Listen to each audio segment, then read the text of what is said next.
Good morning, 5th grade. Today we're going to read chapter 10 of Frindle. And before we start reading, I want to ask you guys, why did Nick's school principal pay a visit to his house? And who seems to be winning the war of words so far? All right. Judy Morgan, chapter 10, Freedom of the Press. Judy Morgan was a reporter for the Westfield Gazette, the local newspaper. Westfield was a quiet little town. There was the occasional robbery. The teenagers got rowdy once in a while. And there was some shouting at the town council or the planning board now and then. But mostly things were calm and orderly in Westfield. And every Thursday, the Westfield Gazette proved it. Ted Bell sold advertisements for the paper, and he had a daughter in 4th grade at Lincoln Elementary.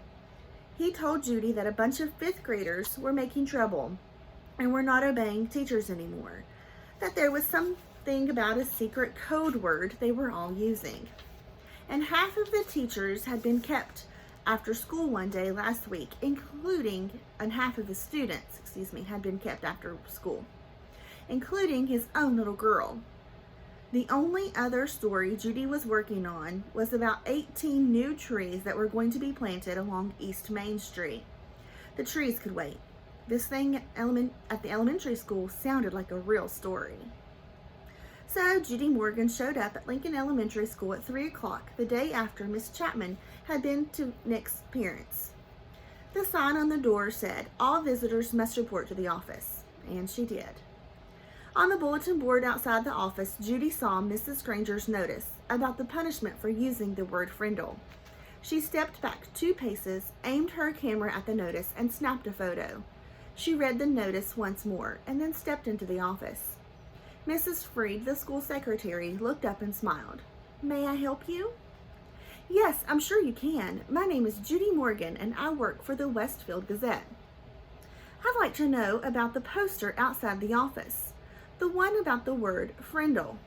Who should I talk to?" Mrs. Freed stopped smiling. She was sick and tired of anything to do with that word.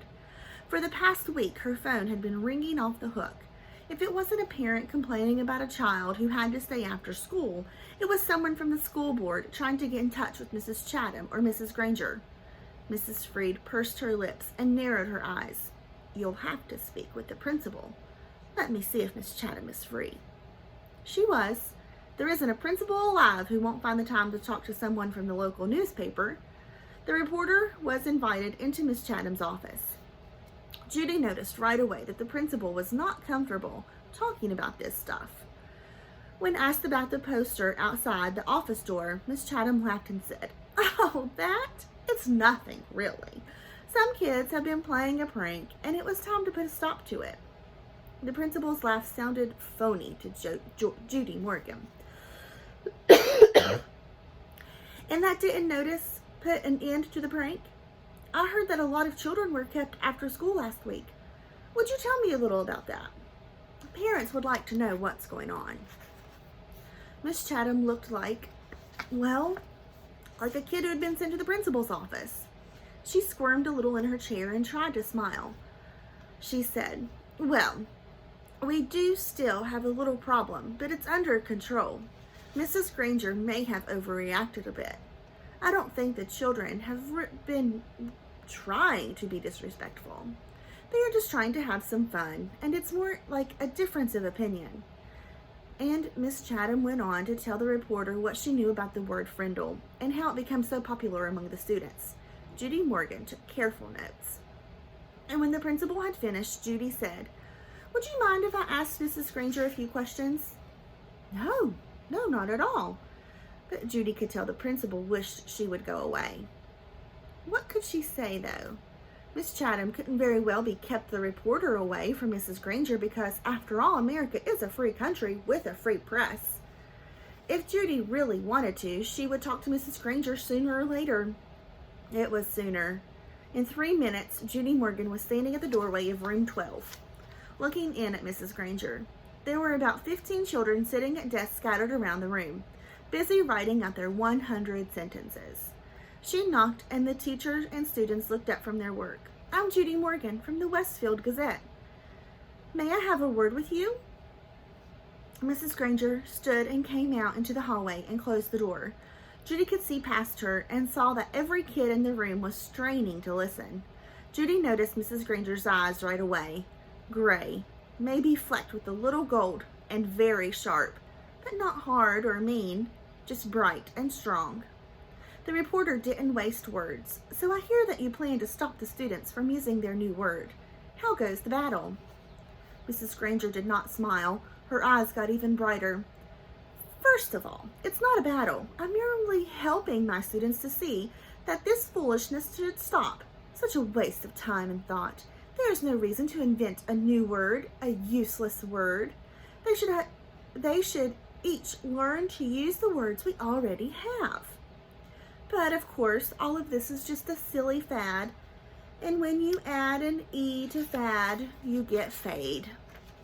And I predict that this fad will fade.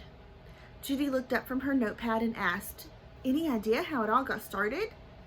Mrs. Granger's eyes seemed to almost catch on fire at the question, and she said, yes, I have a very good idea how it all got started. It was one young man's idea, a 5th grade student named Nicholas Allen. And now you'll have to excuse me, Miss Morgan, for I have papers I must grade. And with a brief, firm handshake, Mrs. Granger ended the interview.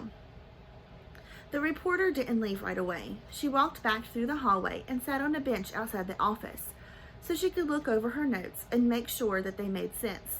It took her about 5 minutes. Then Judy stood up, put a notebook into her large black purse, waved goodbye to a frowning Mrs. Freed, and headed out the door.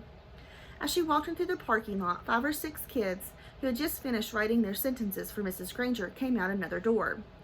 Judy walked beside them, listening to them laugh and joke, and then she asked, why do you kids keep saying Frindle?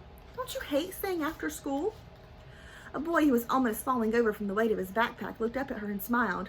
It's not so bad. There's always a bunch of my friends here. I've written that sentence 600 times now. And then the kids said Mrs. Granger didn't even look at their punishment papers anymore. They were sure because where you put you were supposed to write, I am writing this punishment with a pen. Everyone started using the word Frindle, even 4th and 5th grade, every 4th or 5th sentence. And Mrs. Granger hadn't said anything. One girl bragged that she had written the word Frindle 45 times on her sheets today. She grinned and said, that's a new record.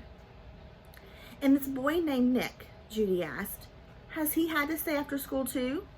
The kids giggled, and a tall boy with reddish brown hair and glasses said, Mrs. Granger has kept Nick after school so much that everyone thinks she wants to adopt him. The reporter smiled and said, do you think I could find Nick and talk to him this afternoon? The boy looked at Judy for a second and then said, I don't think Nick would want to talk to you right now. He might say something stupid and get himself in trouble.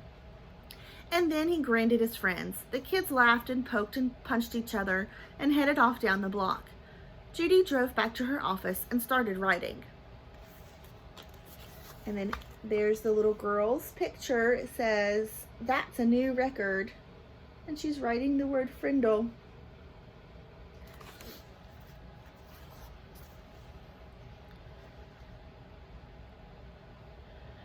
The next morning, a brown envelope arrived at the Gazette's office addressed to Judy Morgan, and below her name was written, Frindle Story.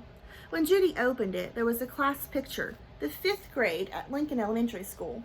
Mrs. Granger and the 6 other teachers were standing at the ends of the rows, and the kids were dressed neatly, hair all combed. But there was something odd about the picture. The reporter looked closely and saw that each kid was holding up a pen, and each little mouth was puckered in the same way. She was puzzled for a second, and then she said softly, of course, they're all saying Frindle. Written on the back of the picture in neat cursive was 3rd row, 5th from left. Judy looked at the picture, and there she saw the same grinning red-haired boy with glasses that she had talked to in school at the school parking lot yesterday.